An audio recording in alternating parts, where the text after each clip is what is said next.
지난 1일은 근로자의 날이자 세계 노동절이었죠. 여당인 더불어민주당은 근로자의 날 공식 명칭을 노동절로 바꾸고 법정 공휴일로 정하자, 이런 내용의 법안을 5월 임시국회에서 처리해야 한다, 이렇게 주장하고 나섰고요.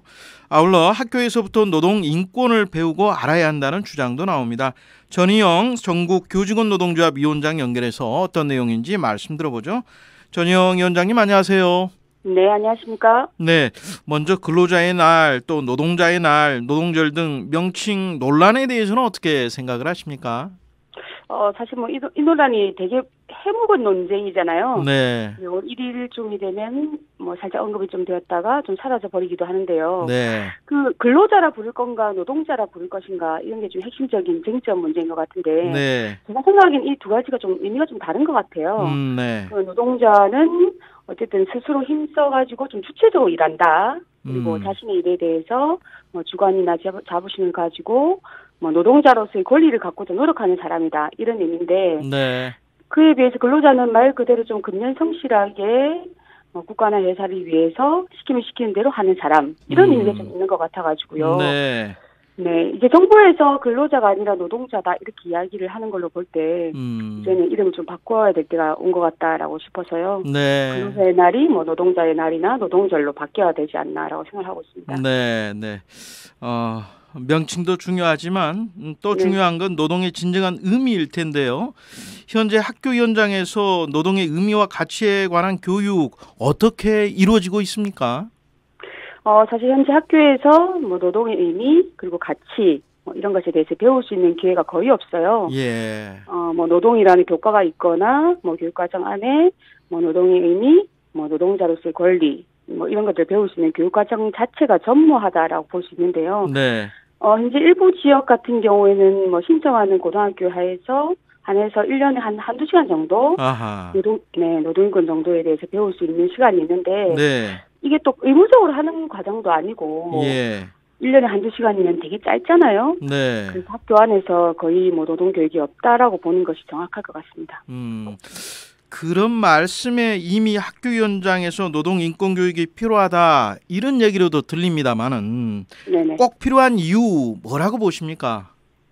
그 학교에서 배우는 여러 교육 과정은 사실 한 명의 인간으로서 또는 사회의 한 구성원으로서 성장하기 위한 기본 소양, 이런 것이 학교의 교육 과정이에요. 네. 국어나 영어나 수학이나 사회 이런 과목을 배우기도 하지만은 평화나 정의나 성평등이나 민주주의 이런 것들을 배우는 곳이기도 하거든요. 네. 그래서 이거는 사실 사회 구성원으로서든 개인의 삶을 위해서는 꼭 배워야 하는 과정 중에 하나이기도 한데, 네. 이 노동인권 교육은 넓은 의미에서 인권 교육이에요. 네. 차별받지 않을 권리나 인간으로서 존중받을 권리 이런 것처럼 우리 대부분 학생들이 졸업하면 노동자가 되잖아요. 네. 네. 네, 그래서 이 자신이 하고 있는 노동의 가치도 배우고 헌법에 보장되어 있는 기본권도 배우고 이런 의미에서 무척 중요하다라고 보고 있습니다. 네. 일각에서는요, 이 노동 인권이라고 하는 말에 노동권의 인권을 대한 정치 용어 아니냐, 노동 인권이 강조될 경우에 노동권이 우선시돼서 경영권이 무시될 수 있는 거 아니냐, 이런 우려도 하던데요. 이런 부정적 견해에 대해서는 어떤 말씀을 좀 하실 수 있을까요? 그 노동권은 사실 노동을 할 수 있는 능력이나 의욕을 가진 사람이 사회적으로 노동을 할 수 있는 기회를 보장해라, 이런 요구를 할 수 있는 권리를 말하잖아요. 네. 그래서 보통 실업을 해소하거나 일자리를 창출하거나 고용을 증진하거나 이런 등등 정부가 해야 할 것을 제대로 해결해라라고 요구하는 권리다라고 이렇게 국어 사전에 딱 명시가 되어 있어요. 네. 그리고 이게 거의 대부분의 국가들이 헌법에 보장되어 있는 기본권이기도 하고, 우리나라에도 헌법상 이 노동권을 보장하는 내용들이 명시가 되어 있거든요. 네. 네. 그래서 국민들이 노동을 충분히 잘 할 수 있도록 노동권을 잘 보장하는 것은 국가의 당연한 역할이고 국가의 존재 이유다라고 생각을 해요. 네. 네, 그런 의미에서 이 노동권을 보장하는 게 경영권을 침해한다라고 이야기하는 것은 좀 어불성설이 아닐까라고 생각합니다. 네. 지난달에요, 이 학교부터 노동인권교육운동본부가 발족됐다고 하던데요. 이 어떤 성격의 단체이고 어떤 취지로 발족하게 된 단체인가요? 대부분의 사람들은 평생 노동하면서 살아가잖아요. 네. 네, 하지만 이 중요한 노동의 의미나 가치, 그리고 권리, 이런 것들 학교에서 배우지 못해요. 그래서 학교부터 노동교육운동본부는 노동의 의미나 가치, 권리, 이런 것들을 학교에서부터 배울 수 있도록 교육과정 속에 노동교육을 포함하자라는 취지로 발족을 좀 하게 되었고요. 네. 현재 한 170여 개 정도의 단체가 이 의미에 동의함을 함께 하고 있어요. 그래서 이번에 교육부에서 추진하고 있는 교육과정 개정 안에 네. 노동교육을 포함을 하고, 그리고 학교에서 노동인권 교육을 의무화하는 법을 만들자라는 네. 활동들을 하는 단체입니다. 제가 알기로는 그 노동교육을 교과 과정에 연계해서 의무화하는 게 문 대통령의 대선 공약이었다고 하던데요. 그렇다면 네, 현 정부와도 좀 어느 정도 얘기가 이루어져야 하는 거 아닐까요? 어떻게 보십니까? 네, 현 정부하고 이 노동교육을 의무화하는 것과 관련해서 네. 이제 앞으로 이야기를 좀 해야 될 것 같고요. 예. 아까 말씀하신 대로 그 문재인 대통령의 공약이었고, 노동인권 교육을 의무화하겠다라는 부분에 대해서 강조했던 바도 있어요. 네. 근데 지금 그 이후로 전혀 추진되고 있지 않아서 이렇게 여러 시민사회단체들이 좀 함께 나서게 되었습니다. 노동인권교육을 의무화해야 한다는 주장이 나오니까 당장에 또 일각에선 편향성 우려가 나오던데요. 노동교육이 정규 교과에 반영이 되면 객관적이어야 할 학교 교육이 정치 이념의 장으로 물들지 않겠느냐, 이런 우려나 또 비판이 나오던데 어떻게 받아들이십니까? 사실 학생들 모두가 평생 노동자로 살거나 아니면 노동자와 함께 살아가야 되는 거잖아요. 네. 그런데도 불구하고 학교에서 노동교육이 전혀 이루어지지 못하고 있는 지금 현실이 오히려 좀 편향적이지 않을까라고 생각하고 있고요. 네.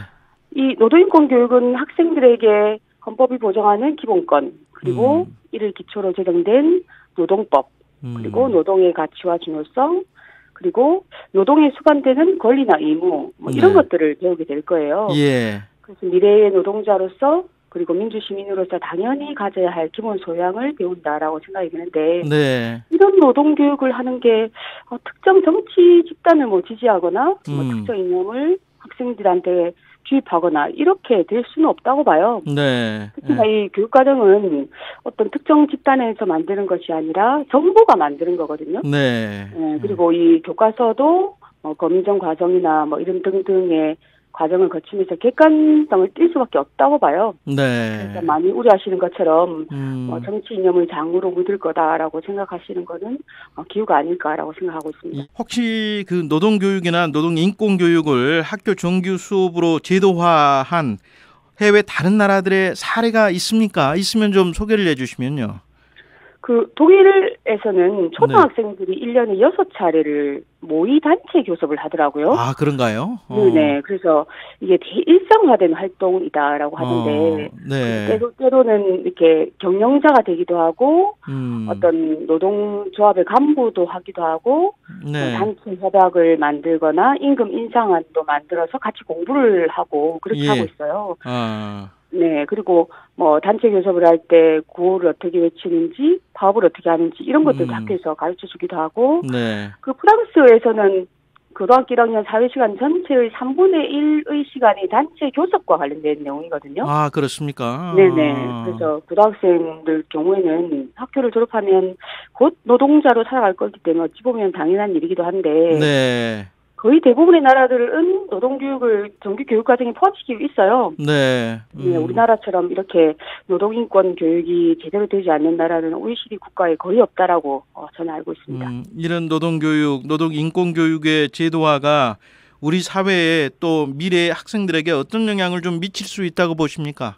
네, 사실 학생들이 노동인권 교육을 받게 되면 진로나 직업을 좀 선택하는 데 있어서도 노동인권이 제대로 보장되는 일자리를 찾게 되지 않겠어요, 그죠? 네. 그런 일을 도와줄 수도 있기도 하고, 예. 직업 현장에서 발생하는 여러 가지 인권 침해, 노동인권 침해를 예방하기 위한 법적인 권리의식도 높아질 거라고 보거든요. 네. 그리고 올바른 노동의 가치에 대한 인식, 그다음 존중 이런 것들을 배우면서 사회 속에서 민주시민으로서 제대로 역할을 해야 되겠다라는 의미도 가지게 될 것 같고요. 네. 학교에서는 이런 국어나 영어 같은 과목뿐만 아니라 여러 영역에서 민주주의나 사회 정의 이런 것들을 같이 다루어야 된다고 봐요. 이것을 통해서 인간의 존엄성도 옹호하고 더 좋은 세상을 만들어가는데 기여하는 시민으로 학생들이 성장할 수 있다고 보고 있습니다. 그래서 학교에서 이루어지는 뭐 노동교육이나 노동인권교육 이런 것들은 대한민국이 노동 존중 사회로 가기 위한 첫걸음이 되지 않을까라고 네. 생각하고 있습니다. 이왕이 좀 연결이 됐으니까요. 다른 얘기입니다만은 이 정교조가 요구한 해직교사 5명에 대한 특별 채용 조희연 서울시 교육감이 부당하게 지시했다. 이게 감사원 감사 결과로 나왔는데요. 뭐 조 교육감을 경찰에 고발하고 또 공수처에도 수사 참고 자료를 전달했던데 정교조 위원장으로서 현 사안 어떻게 받아들이고 계십니까?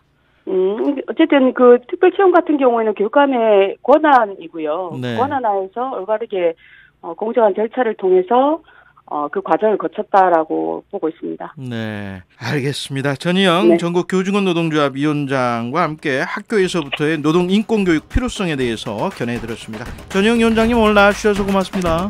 네, 고맙습니다.